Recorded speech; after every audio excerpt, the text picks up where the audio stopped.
ఆ గుండెల్లో ఉన్న వాగ్దానాన్ని బట్టి ఖచ్చితంగా నా దేవుడు నా పక్షంగా అద్భుతాన్ని చేస్తాడనే ఆ నిరీక్షణ మన గుండెల్లో ఉండాలి. ప్రియ స్నేహితులరా, నేను మళ్ళీ ఈ మాటను మన దృష్టికి తీసుకొస్తా ఉన్నాను.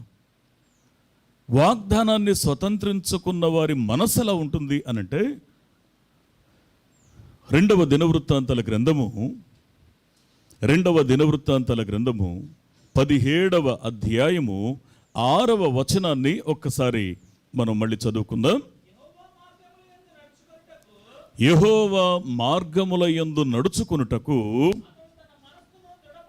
అతడు తన మనస్సును దృఢపరుచుకొనిన వాడై, ఆత్మ చెప్పుచున్న మాట చెవిగలవాడు వినుగాక. వాగ్దానాన్ని స్వతంత్రించుకునే వారి యొక్క జీవితాలు ఎలా ఉంటాయో తెలుసా అండి? దేవుని సన్నిధిలో తమ జీవితాన్ని స్థిరపరచుకోవాలి అనే నిశ్చయిత కలిగి ఉంటాయి. ఒకవేళ తృణీకారం రావచ్చు, ఓటమి రావచ్చు, అపజయం రావచ్చు, తాత్కాలికమైన ఉపద్రవాలు ఎన్నైనా రావచ్చు. కానీ కలిగే ప్రతిఫలాన్ని బట్టి, తాత్కాలికమైన పరిస్థితిని బట్టి తన మనసులో ఉన్నటువంటి స్థిరమైన విశ్వాసం అది చెక్కు చెదరకుండా కాపాడుకోవడమే మనస్సును దృఢపరచుకోవడం. ప్రియ స్నేహితులరా, నేను అందుకే మళ్ళీ ఈ మాట జ్ఞాపకం చేస్తున్నాను. దేవుని వాగ్దానం మన గుండెల్లో స్థిరంగా ఉంటే, నాకు ఆశ్చర్యం కలిగే విషయం ఏంటంటే, షడ్రకు మేషకు అబేద్నెగోల్ని అగ్నిగుండంలో విసిరేస్తానని చెప్పేసి మాట్లాడుతూ ఉన్నప్పుడు వాళ్ళు ఒక మాట అంటారు. ఒకవేళ నెబుకద్నెజరు, అసలు నీకు జవాబు చెప్పాల్సిన అవసరమే మాకు లేదు, ఒకవేళ నువ్వు అగ్నిగుండంలో మమ్మల్ని విసిరేయగలవేమో, ఒకటి ఆ మండుచున్న వేడిమి గల అగ్నిగుండము నుండి మా దేవుడు మమ్మలను తప్పకుండా సంరక్షించగలడు.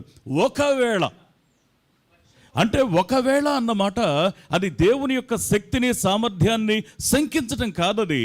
దేవుని చిత్తం ఏదైనా సరే నేను దాన్ని గౌరవిస్తున్నాను. అంటే నేను అనుకున్నట్లు చేస్తేనే దేవుడు కాదు, నేను అనుకున్నట్లు జరిగితేనే నాకు మేలు కాదు, నాకు ఏది మేలో అది దేవుడు అనుకుంటాడు. ఇది వాస్తవం. నాకేది క్షేమమో అది దేవుడు అనుకుంటాడు. అందుకే ఒక సున్నితమైన ఆలోచన ఏంటంటే, దేవుడు ఏది తలస్తే అది నా బ్రతుకులో జరుగునుగాక. దేవుని వాక్యం సెలవిస్తున్న సత్యం ఏంటంటే, ఒకవేళ తప్పించకపోయినను మా జీవితంలో ఎట్టి పరిస్థితుల్లో మేము రాజీ పడము. ప్రియ స్నేహితులరా, నేను మళ్ళీ ఈ మాటను జ్ఞాపకం చేస్తా ఉన్నాను. దేవుని సన్నిధిలో ఈ నిరీక్షణ, ఈ నిశ్చయత మన హృదయాల్లో మనం కలిగి ఉన్నామా? అందుకే పరిశుద్ధ గ్రంథాన్ని మనం జాగ్రత్తగా అర్థం చేసుకుంటే, ఒకటి, నీ విశ్వాసం పటిష్టంగా ఉండాలి. రెండవది, మన ఓర్పు అది వాగ్దానం గుమ్మం దాకా మనల్ని చేర్చగలగాలి. వాగ్దానాన్ని స్వతంత్రించుకోవడానికి అర్హమైన దేవుని చిత్తాన్ని నెరవేర్చే తత్వం దగ్గర నుండి మన జీవితంలో ఒక్కొక్కటి అది అమలు పరచగలగాలి. ఒకవేళ మనం అలా అమలు పరచగలిగితే, ఇక్కడ 4వ మాటను గురించి మాట్లాడతాడు. మీ నిరీక్షణ పరిపూర్ణమగునట్లు అని అంటాడు. నాకొక అంటే బైబిల్ కాలేజీలో ఆదికాండాన్ని గురించి బోధించేటప్పుడు పాస్టర్స్ అందరూ చాలా ప్రశ్నలు అడుగుతూ ఉంటారు. వారికి చెప్తూ ఉంటాం, సరే కొన్నిసార్లు కొన్ని ఆలోచనలు భలే ఆలోచింపజేస్తాయి, భలే ఆశ్చర్యపరుస్తాయి. ఏంటి అంటే, దేవుడు నోహుకు కనబడి, నోహు నేను ఇలా చేయబోతున్నాను, ఒక భయంకరమైనటువంటి జలప్రళయం రాబోతుంది, నువ్వు ఓడ కట్టు అని అంటే, అసలు దానికి ఏం సోర్స్ కూడా లేదండి. అసలు అంతకుముందు ఆకాశం మీద నుంచి భూమి మీదకి వర్షం కూడా పడిన సందర్భాలు ఎప్పుడూ లేవు. భూమి మీద నుండి మంచు పైకి వెళ్ళేది, ఆ నీరు ఆవిరై పైకి వెళ్ళేది, ఆకాశం నుంచి మంచు భూమిని తడిపేది, ఆ తడిచిన భూమి పంటనిచ్చేది, అంతవరకే. కానీ దేవుడు చెప్పిన ఆ మాటని మీరు ధ్యానం చేయండి. ఆదికాండం 7వ అధ్యాయం 1వ వచనంలో అక్కడ మాట్లాడుతూ అంటాడు, ఈ తరము వారిలో నీవే నా ఎదుట నీతిమంతుడవై ఉండుట చూచి తిని గనుక నీవును నీ ఇంటి వారును ఓడలోకి ప్రవేశించండి. ఆత్మ చెప్పుచున్న మాట చెవిగలవాడు వినుగాక. వాస్తవంగా లోకమంతా ఒక పోకడలో వెళ్తున్నప్పుడు, లోకమంతా ఒక అలవాట్లలో, ఒక ఆచారంలో, ఒక పద్ధతిలో, ఒక సరదాలో వెళ్తూ ఉన్నప్పుడు అట్టి ప్రజల మధ్య జీవవాక్యాన్ని చేత పట్టుకొని వెలుగుతున్న జ్యోతి వలె ఒక సవాలుకరంగా నిలబడడానికి, దేవుడు నీకు ఏది చెప్పాడో ఆ ప్రకారంగా బ్రతకడానికి ప్రతిష్ఠించుకోగలిగిన ఆ పటిష్టమైన విశ్వాసం నీ బ్రతుకులో ఉందా? ఆ నిరీక్షణ నీ జీవితంలో ఉందా? దేవుడు చెప్పాడు, అది జరిగి తీరుతుంది, ఆ నిరీక్షణ నీ గుండెల్లో ఉందా? చాలాసార్లు దేవుడు మనకు బోధించిన ప్రకారం మనం బ్రతుకుతూ ఉంటే చాలా రాళ్ళు వచ్చి పడతాయండి మీద. అది ఆశ్చర్యకరమైన విషయం కాదు. అది దేవుడు చెప్పిన ప్రకారంగా బ్రతికే ప్రయత్నంలో చాలా రాళ్ళు విసురుతూ ఉంటారు. కొద్దిమంది మనం వెళ్తూ ఉంటే అంటారు, తెలుసా మీకు? తెలుసా అండి? కొన్నిసార్లు మనం దాటి వెళ్ళేదాకా మనం చూసి నవ్వుతారు, దాటి వెళ్ళిన తర్వాత ఇలా అంటారు. ఇవన్నీ ఉంటాయి. పౌలు భక్తుడు యేసుక్రీస్తు యొక్క దైవత్వాన్ని ఎరగక మునుపు వ్యతిరేకించాడు, కానీ ఆ వ్యతిరేకించిన వాడు దేవుని చేత దర్శించబడ్డాక అతని స్పందన ఎట్లా ఉందో తెలుసా? మొదటి తెస్సలోనిక పత్రిక 2వ అధ్యాయము 2వ వచనాన్ని ఒకసారి మనం చదువుకుందాం. మీరు ఎరిగినట్టే మేము ఫిలిప్పిలో ముందు శ్రమపడి అవమానము పొంది ఎంతో పోరాటముతో దేవుని సువార్తను మీకు బోధించడానికి మన దేవుని యందు ధైర్యం తెచ్చుకున్నాం. ఆత్మ చెప్పుచున్న మాట చెవిగలవాడు వినుగాక. దేవుని వాక్యాన్ని మనం జాగ్రత్తగా అర్థం చేసుకునే ప్రయత్నం మనం చేస్తే, నిరీక్షణ కలిగిన ఈ పౌలు భక్తుడు ఒక మాట అంటున్నాడు, అయ్యా మేము దేవుని యొక్క పని కొరకు, పరిచర్య కొరకు శ్రమపడ్డాం. రెండవది ఇక్కడ మాట్లాడుతున్న అమూల్యమైన మాట, మేము అవమానపడ్డాం. మేము ఎన్నో పోరాటాలు చూడాల్సి వచ్చింది. ఈ శ్రమలో, అవమానంలో, పోరాటాలలో మేము ధైర్యము కలిగి ఉన్నాం. చప్పట్లు కొడుతూ దేవుని మహింపరుద్దాం ఒకసారి. శ్రమలో, అవమానంలో, పోరాటాలలో ధైర్యం కలిగి ఉండడానికి నీ మనసు సత్తువతో నింపబడి ఉండాలి. నిరీక్షణ పరిపూర్ణం అవ్వడం అంటే అదే. ప్రియ స్నేహితులరా, నేను ఈ తలంపులో చివరి తలంపు మీ దగ్గరికి తీసుకొస్తాను.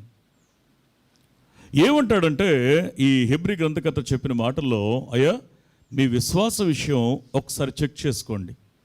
చాలా సుదీర్ఘమైన ప్రయాణం చేస్తూ ఉన్నారు.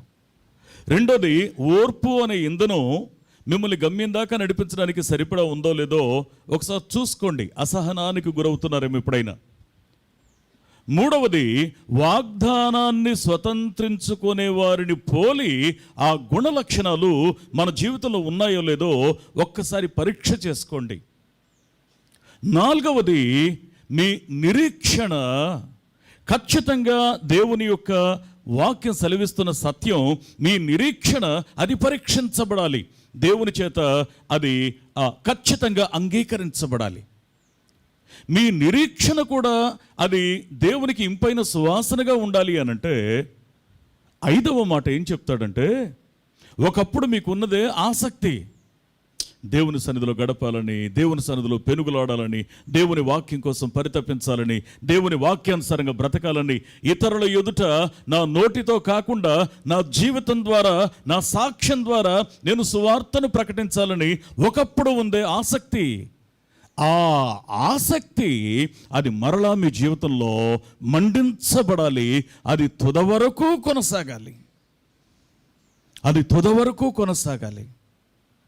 ప్రియ స్నేహితులరా, నేను మళ్ళీ ఈ మాటను మీకు జ్ఞాపకం చేస్తున్నాను. ఆసక్తి ఎలా ఉంది మన జీవితాల్లో? నిజంగా ఆసక్తి కలిగి ఉన్నామా? ఆసక్తి విషయంలో మాంద్యులు కావద్దు అని పౌలు హెచ్చరిస్తాడు. ఆత్మలో తీవ్రత కలిగి ఉండండి అని హెచ్చరిక చేస్తాడు. ప్రార్థనలో పట్టుదల కలిగి ఉండండి అని మాట్లాడతాడు. అందుకే దేవుని వాక్యాన్ని మనం జాగ్రత్తగా అర్థం చేసుకునే ప్రయత్నాన్ని మనం చేస్తే పౌలు నిజంగా దీనికి సరైనటువంటి ఎగ్జాంపుల్. పౌలు గుండెల్లో ఉన్న ఆసక్తి నిజంగా అతని యొక్క లక్ష్యం ఏంటో, అతని యొక్క జీవిత పరమార్థం ఏంటో అర్థమైపోతూ ఉంది. ఇక్కడ జాగ్రత్తగా ఈ మాటలు మనం చూద్దాం. ఆసక్తి విషయంలో పౌలుకున్నటువంటి కమిట్మెంట్ ఏంటి? నెంబర్ 1, మొదటి తెస్సలోనిక పత్రిక 2వ అధ్యాయము 10 నుండి 12 వచనాలు చూద్దాం. మేము విశ్వాసులైన మీ ఎదుట ఎంత భక్తిగాను నీతిగాను అనింద్యముగాను ప్రవర్తిస్తున్నామో. గట్టిగా చప్పట్లు కొడుతూ దేవుని మహింపరుద్దాం ఒకసారి. ఏమండి, మీ ప్రక్కన ఉన్న వ్యక్తులు ఉన్నారుగా, మీ బంధువులు స్నేహితులు కాకుండా మీ ప్రక్కనున్న వారిని చూసి, లేదా మీ ప్రక్కనే ఒకవేళ మీ బంధువులు రక్త సంబంధాలు ఉంటే వారి వైపు తిరిగి, నేను ఎలా అనింద్యంగా ఉన్నానో నీకు తెలుసు కదా అని అడిగే ధైర్యం మనం చేయగలమా? పరిశుద్ధ గ్రంథం సెలవిస్తున్న సత్యం ఏంటంటే, నిజంగా దైవ సంబంధమైన ఆసక్తి మన జీవితంలో ఉన్నది, రగులుతుంది, సత్యమే. అయితే ఇక్కడ పౌలు భక్తుడు మాట్లాడుతున్నాడు. చదువుదాం మళ్ళీ ఆ మాటను ఒకసారి అందరం కలిసి.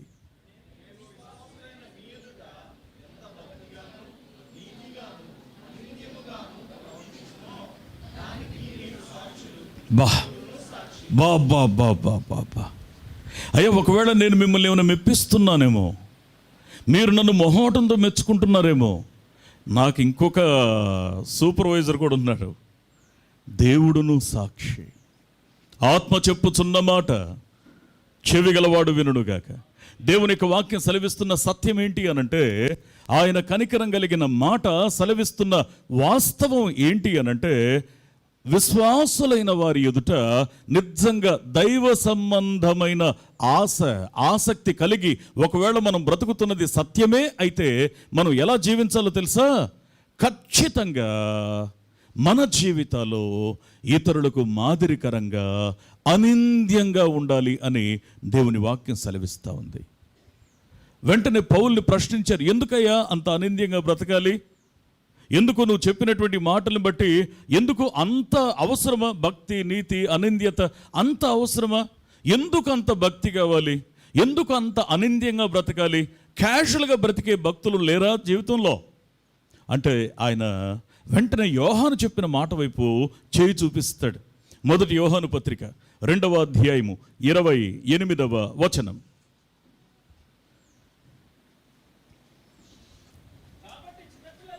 కాబట్టి చిన్న పిల్లలారా, ఆయన ప్రత్యక్షమగునప్పుడు, ఆయన రాకడ యందు మనము ఆయన ఎదుట సిగ్గుపడక ధైర్యము కలిగి ఉండునట్లు మీరు ఆయన యందు నిలిచి ఉండండి. ఆత్మ చెప్పుచున్న మాట చెవిగలవాడు వినుగాక. అయ్యా, ఎందుకు ఇంత భక్తి, ఇంత నీతి, అనింద్యంగా జీవించాలి అనేటువంటి ఆ కమిట్మెంట్ దేనికోసం అనంటే, ఆయన రాకడలో ఆయన ఎదుట సిగ్గుపడకుండా ఉండడం కోసం, మనం ఆయన ఎదుట నిలబడగలగడం కోసం ఇప్పుడు మన జీవితాన్ని భద్రం చేసుకుంటున్నాం, అనింద్యంగా భద్రం చేసుకుంటున్నాం. ఇంతకీ అసలు నీ ఉద్దేశం ఏంటి? నువ్వేం చేద్దాం అనుకుంటున్నావు? నీ పరిచర్య యొక్క లక్ష్యం ఏంటి? కొలస్సీ పత్రిక 1వ అధ్యాయం 28వ వచనాన్ని ఒకసారి మనం చూద్దాం. కొలస్సీ పత్రిక 1వ అధ్యాయం 28వ వచనం. ప్రతి మనుష్యుని క్రీస్తునందు సంపూర్ణునిగా చేసి ఆయన ఎదుట నిలువబెట్టవలెనని సమస్త విధములైన జ్ఞానముతో మేము ప్రతి మనుష్యునికి బుద్ధి చెప్పుచు, ప్రతి మనుష్యునికి బోధించుచు ఆయనను ప్రకటిస్తున్నాం. ఎందుకో తెలుసా? దేవుని వాక్యం ప్రకటించబడుతున్న ఉద్దేశం ఏంటంటే మనం అందరం కూడా ఆయన ఎదుట నిందారహితంగా నిలబెట్టబడాలి. నేను చిన్న మాట అడగనా? ఒక చిన్న విషయాన్ని జ్ఞాపకం చేయనా? క్రీస్తు యొక్క వాక్యాన్ని రుచి చూసిన మనకున్న బాధ్యత ఏంటో తెలుసా? మనం నివాసం చేస్తున్న ప్రదేశాలలో, మనం నివాసం చేస్తున్న కుటుంబాలలో, మనం నివాసం చేస్తున్న మరి పనులలో, పరిచర్యలో, లేకపోతే మరి మనకున్నటువంటి సంబంధాలలో మనం ఎలా జీవించాలంటే ఇతరులను క్రీస్తు ఎదుట నిందారహితంగా నిలబెట్టడానికి అనువుగా, మాదిరికరంగా మన జీవితాలు సవాలు చేయాలి. మన జీవితాలు సవాలు చేయాలి. చిన్న విషయం కాదండి అది. తేలిగ్గా తీసుకుంటే మనం చాలా చాలా పొరపాటు పడ్డట్టే. అయితే అది అసాధ్యం కూడా కాదండి. ఒకవేళ అసాధ్యం అనుకుంటే ఎప్పటికీ మనం దేవుని పనిని పూర్తి చేయలేం. అందుకే పౌలు భక్తుడు ఒక మాట అంటాడు. అదే కొలస్సీ పత్రిక 2వ అధ్యాయము 24వ వచనాన్ని ఒకసారి మనం చూసినట్లయితే, 1వ అధ్యాయం 24వ వచనం.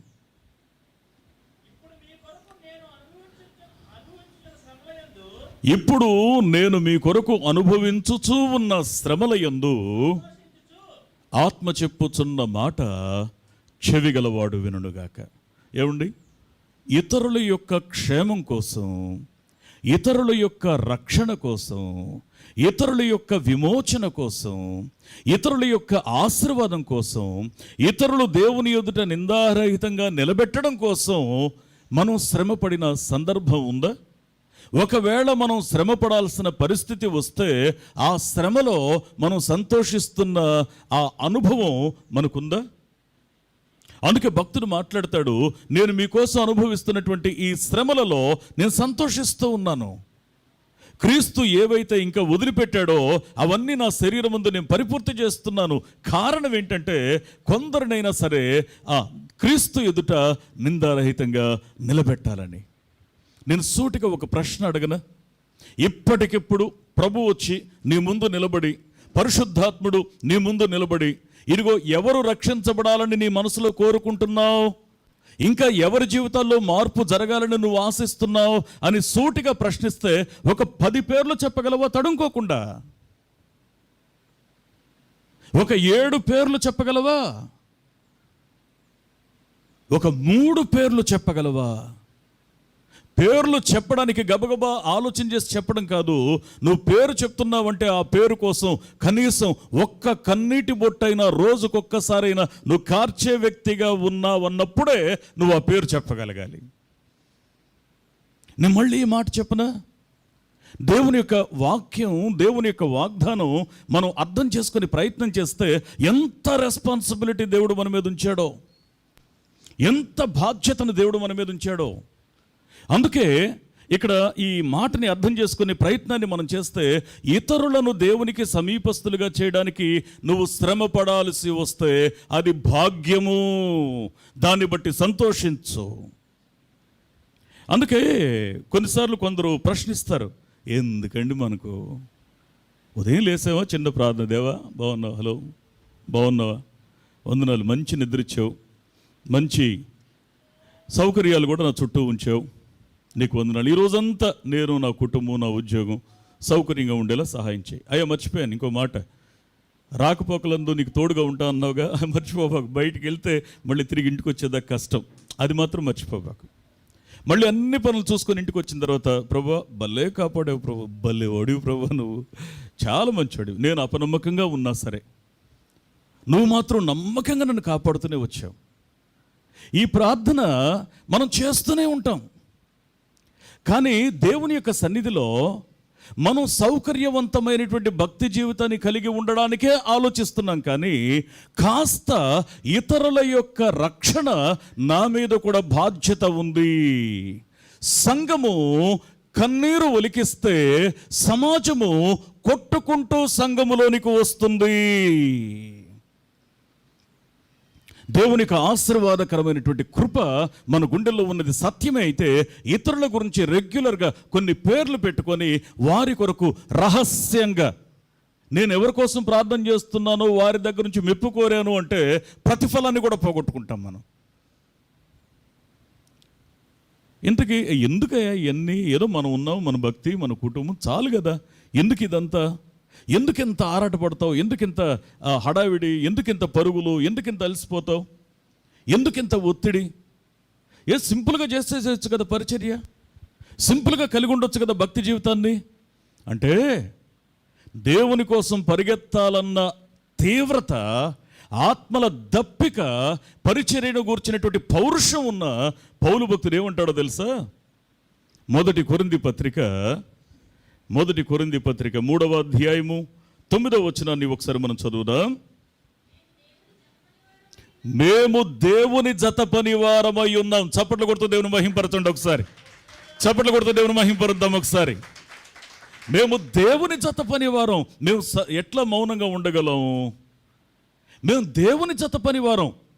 మమ్మల్ని మేము చాలే అని మేము ఎందుకు అనుకుంటాం?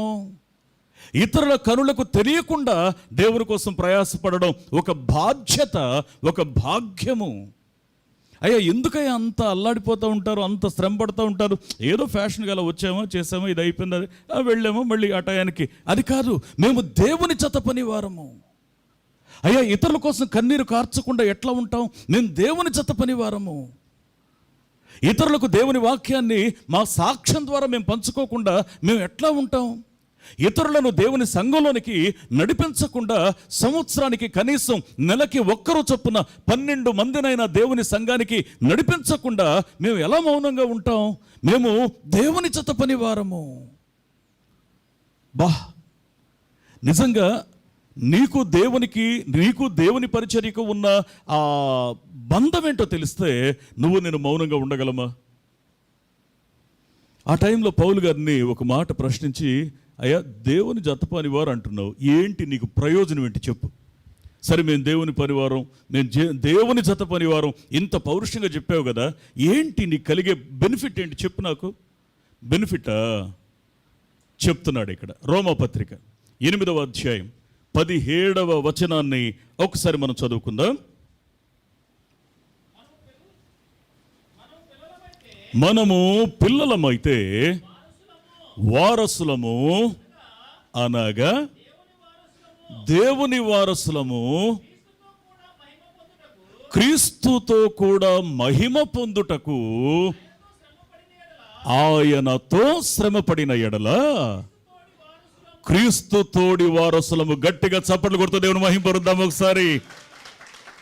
అయ్యా క్రీస్తుతో జత పని వారిగా మనం ఉంటే క్రీస్తు తోడి వారసులము.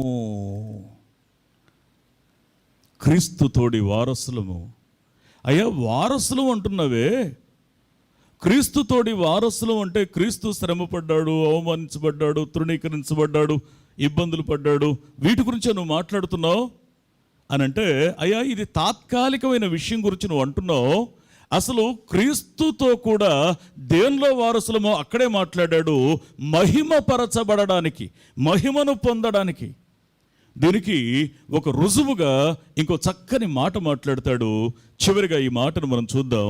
ప్రకటన గ్రంథం 21వ అధ్యాయము 7వ వచనాన్ని ఒకసారి మనం చూసుకుందాం. జయించువాడు వీనిని స్వతంత్రించుకొనును. ఆత్మ చెప్పుచున్న మాట చెవిగలవాడు వినుగాక. స్వతంత్రించుకోవడం అనగానే మనం మెటీరియల్ బ్లెస్సింగ్ వైపు మనం చూస్తాం, ఆర్థికపరమైన అంశాలు మన వైపు మనం చూస్తాం. స్వతంత్రించుకోవడం, దేవుడు నీకు ఉద్యోగం ఇస్తాడు, స్వతంత్రించుకో. దేవుడు నీకు డబ్బులు ఇచ్చేస్తాడు, స్వతంత్రించుకో. దేవుడు నీకు అది అని భౌతికమైన విషయాలు ఇస్తాడండి. ఖచ్చితంగా తన బిడ్డ యొక్క ఆకలిని ఏ తల్లైనా నిర్లక్ష్యం చేస్తుందా? నిర్లక్ష్యం చేస్తే తాను తల్లి అవుతుందా? అందుకే ఇక్కడ జాగ్రత్తగా అర్థం చేసుకోవాల్సిన విషయం ఏంటంటే, భౌతికమైన అంశాలు నువ్వు అడగకపోయినా కనికరం కలిగిన దేవుడు నీ పాదాల దగ్గర వాటిని కుమ్మరిస్తాడు. అయితే దేవుని సన్నిధిలో స్వతంత్రించుకోవడానికి ఆతృత కలిగి ఉండాల్సిన అంశం ఏంటి అనంటే, ఆత్మ సంబంధమైన పరలోక సంబంధమైన స్వాస్థ్యమును స్వతంత్రించుకోవడానికి ఆతృత కలిగి ఉండాలి. అదే ప్రకటన 21:3-4 వచనాలు కూడా మనం చూస్తే అంటాడు, దేవుని నివాసము మనుషులతో కూడా ఉంది, ఆయన వారితో కూడా కాపురం ఉంటాడు, వారు ఆయన ప్రజలై ఉంటారు, దేవుడు తానే వారికి దేవుడై ఉండి వారికి తోడయుండును. ఆత్మ చెప్పుచున్న మాట చెవిగలవాడు వినుగాక. ఈ 3వ వచనంలో ఉన్న ఆ స్వాస్థ్యం ఏదైతే ఉందో అది స్వాధీనపరుచుకోవాలి. యుగ యుగాలు నా దేవునితో కలిసి నివాసం చేసే ఆధిక్యతను స్వాధీనం చేసుకోవాలి, స్వతంత్రించుకోవాలి. నా దేవునితో కలిసి బ్రతికే ఆ నిశ్చయత నా బ్రతుకులో నేను స్వాధీనం చేసుకోవాలి, దాన్ని స్వతంత్రించుకోవాలి. 4వ వచనంలో మాట్లాడతాడు, అక్కడ బాష్ప బిందువు తుడిచివేయబడును, మరణము ఉండదు, దుఃఖము ఉండదు, వేదన ఉండదు. జీవితం ఒకటైతే దీని తర్వాత ఇంక 2 ఉంటాయండి. ఒకటి నిత్య నరకం లేదా పరలోక రాజ్యం, దాని నిత్య జీవం అని అంటాం. ఈ రెండిట్లో నిత్య నరకం అంటే అక్కడ ఏడుపు ఉంటుంది, పండ్లు కొరకటం ఉంటుంది, కన్నీరు ఉంటుంది, వేదన ఉంటుంది, బాధ ఉంటుంది, ఇక ఆ పండ్లు కొరకటం ఉంటుంది, ఇవన్నీ ఉంటాయి ఇక్కడ. కానీ ఇవి లేని ప్లేస్ ఏంటి అంటే అదే పరలోక రాజ్యము. దానిని స్వతంత్రించుకోవడానికి మన మనసులో ఆతృత కలిగి ఉండాలి. ప్రియ స్నేహితులారా, భక్తుల జీవితాలన్నీ కూడా వాటి కోసమే పరితపించినట్లు మనం చూసాం. నేను ఈరోజు చివరిగా ఒక మాట అడిగిన, నీ అంబిషన్ ఏంటి? నీ యొక్క లక్ష్యం ఏంటి? నీ కోరిక ఏంటి? నీ ఎదురుచూపు దేనికోసం?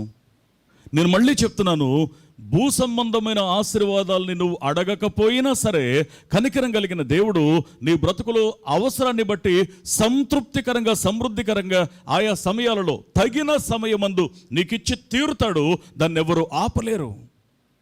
కానీ భూమి మీద మనం ఉండగానే అడిగి దక్కించుకోవాల్సింది, స్వతంత్రించుకోవాల్సింది ఏంటి అనంటే నిత్యత్వములోని స్వాస్థ్యమును స్వతంత్రించుకునే వాగ్దానం కావాలి. అందుకే మన ఆత్మీయ జీవితాల్లో మనం పరీక్షించుకోవడం దానికే, ప్రక్షాళన చేసుకోవడం దానికే, ప్రతిష్ఠించుకోవడం దానికే, స్తుతి చెల్లించడం దానికే, స్వతంత్రించుకోవడం కొరకు ఆతృత కలిగి ఉండడం కూడా దానికే. ఈ రోజున దేవుని యొక్క వాక్యాన్ని బట్టి దేన్ని అడగాలో దాన్ని మరుగున పెట్టి చిన్న చిన్న విషయాల కోసం మనం పరితపిస్తూ ఉన్నాం. కనికరం కలిగిన దేవుని యొక్క మాటను మనం అర్థం చేసుకునే ప్రయత్నాన్ని మనం చేస్తే ప్రభు సెలవిచ్చినట్లుగా మనం దేవుని జత పనివారమగుదుముగాక, క్రీస్తుతో కూడా ఆశీర్వాదానికి వారసుల మగుదుముగాక, ఆ పరలోక స్వాస్థ్యమునకు వారసుల మగుదుముగాక. కళ్ళు మూసుకుందాం, మనం ప్రార్థన చేద్దాం. దేవుని సన్నిధిలో నిండు మనసుతో మనం ప్రార్థించుకుందాం. నిండు హృదయంతో మనం ప్రార్థించుకుందాం. ఒక్కసారి మన ఆశ ఏంటి, మన ఆలోచన ఏంటి, మన ప్రార్థన ఏంటి, మన ప్రయత్నం ఏంటి? దేవుని యొక్క జీవం కలిగిన ఆశీర్వాదకరమైన సన్నిధిలో మన హృదయాన్ని తెరిచి మనం ప్రార్థిద్దాం. ఆశ్చర్యకరమైన దేవునికి మన హృదయాన్ని స్వాధీనపరుద్దాం. స్వతంత్రించుకోవడం అంటే భూ సంబంధమైనవి ఎన్ని దక్కించుకున్నా మర్చిపోకుండా ఇక్కడే వదిలేసి వెళ్తాం. కానీ నిత్యత్వాన్ని గూర్చినటువంటి వాగ్దానం మనం దక్కించుకుంటే అది ఎన్నటెన్నటికీ మనతో కూడా ఉంటుంది. దేవునితో కూడా నివాసం చేసే భాగ్యాన్ని స్వతంత్రించుకుందాం. ఆయనను మన దేవునిగా మనం స్వతంత్రించుకుందాం. కన్నీరు లేని, దుఃఖము లేని, వేదన లేని, ఏడ్పు లేని ఆ ప్రదేశంలో స్థానాన్ని స్వతంత్రించుకుందాం. దేవుని వాగ్దానాన్ని స్వతంత్రించుకోవడానికి జయ జీవితాన్ని మనం కలిగి ఉందాం. కనికరం కలిగిన దేవుని యొక్క ప్రతి ప్రమాణము మనదగునుగాక. దేవుని యొక్క సన్నిధిలో ఆశ్చర్యకరమైన ఆత్మ సంబంధమైన పౌరుషము కలిగి ఉందుముగాక. కళ్ళు మూసుకుందాం, మనం ప్రార్థన చేసుకుందాం. మన జీవితంలో మనం దేవుడు మాట్లాడుతున్న ఒక్కొక్క అంశం ప్రక్షాళన చేసుకునే విషయంలోనూ, దానికి ముందు పరీక్షించుకునే విషయంలోనూ, ప్రతిష్ఠించుకునే విషయంలోనూ, స్తుతి చెల్లించే విషయంలోనూ, స్వతంత్రించుకోవడానికి ఒక గొప్ప లక్ష్యాన్ని నిర్దేశించుకునే విషయంలోనూ, ఈ సంవత్సరపు చివరిలో దేవుడు మనతో మాట్లాడిన ప్రతి అంశం విషయంలోనూ నిండు హృదయంతో దేవుని సన్నిధిలో ప్రార్థన చేసుకుని ప్రతిష్ఠించుకుందాం. దేవుడు మన హృదయ అర్పణను స్వీకరించునుగాక. మహోన్నతుడ, మహిమ కలిగిన వాడ, మీకు స్తోత్రాలు. మరొకసారి మీ నమ్మకమైన, దీవెనకరమైన, ఆశ్చర్యకరమైన, సంతృప్తికరమైనటువంటి చేతులకు మమ్మల్ని అప్పగించుకుంటూ ఉన్నాం. ఘనుడా, మీకు స్తుతులు నాయన. నీ వాక్యం ద్వారా మీరు నాతోనూ మాతోనూ మాట్లాడిన ప్రతి అంశంకై మీకు స్తోత్రాలు చెల్లిస్తూ ఉన్నాం. మీ అపారమైన దీవెన, మీ అపారమైనటువంటి ఆశీర్వాదము మా పైన మీరు నిలిపి ఉంచిన విధానానికే మీకు స్తోత్రాలు. అయా, పరీక్షించుకోవడానికి, ప్రక్షాళన చేసుకోవడానికి, అయాతరినైనా ప్రతిష్ఠించుకోవడానికి, స్తుతి చెల్లించడానికి, అయాతరినైనా స్వతంత్రించుకోవడానికి మా ముందు మీరు ఉంచినటువంటి లక్ష్యమునకే మీకు స్తుతులు చెల్లిస్తూ ఉన్నాం. అయ్యా, మీరే కనికరించండి, కృప చూపించండి. ఎన్ని సవాళ్ళు ఎదురైనా సరే అయ్యా, మీరు మా ఎదుట ఉంచిన పరుగు పందెంలో ఓపికతో పరిగెత్తడానికి మాకు సహాయం చేయండి, మాకు సత్తువనివ్వండి నాయన. అయ్యా, మేము దేవుని జత పనివారము అన్న సత్యాన్ని మేము ఎప్పటికీ గుర్తుంచుకోవడానికి సహాయం చేయండి. అయ్యా, దేవుని జత పనివారిగా అయా తని మా ప్రభు సమర్పణతో, సహనంతో, ఓర్పుతో, ప్రేమతో మాకు అప్పగింపబడిన బాధ్యతల్ని అయ్యా మేము నిర్వర్తించడానికి సహాయం చేయండి. మీ కనికరాన్ని, కటాక్షాన్ని మా పైన నిలిపి ఉంచండి. మీ ఆశ్చర్యకరమైన ప్రేమ, మీ ఆశ్చర్యకరమైన కృప మా పైన మీరు నిలిపి ఉంచమని నీ పాదాలు పట్టుకుంటూ చేరి వచ్చిన బిడ్డలందరిని బట్టి మీకు స్తోత్రాలు. ఇందాక బిడ్డలు చేసిన ప్రార్థన మనవులన్నీ కూడా మీరు అంగీకరించినందుకు నీకు స్తోత్రాలు చెల్లిస్తున్నాం. మరొకసారి మీ అమూల్యమైన చేతుల చాటున మమ్మల్ని దాచి ఉంచమని, దీవించమని, దేవతనైనా ఏ అంశాలలో నీ సన్నిధిలో మేము ప్రతిష్ఠించుకున్నామో ఆ ప్రతిష్ట మా ప్రభు మా జీవితాంతము వరకు కొనసాగునుగాక. అయా, నీకు ఇష్టలుగా బ్రతకడానికి సహాయం చేసి దీవించమని, మమ్మల్ని, సంఘమనే కుటుంబాన్ని, అయాతని వాక్యాన్ని దగ్గర నుంచి దూరం నుంచి వింటున్న ప్రతి ఒక్కరిని మీరు ఆశీర్వదించి ప్రతిష్ఠించమని యేసు నామములో ప్రార్థిస్తున్నాం మా పరమ తండ్రి. ఆమెన్.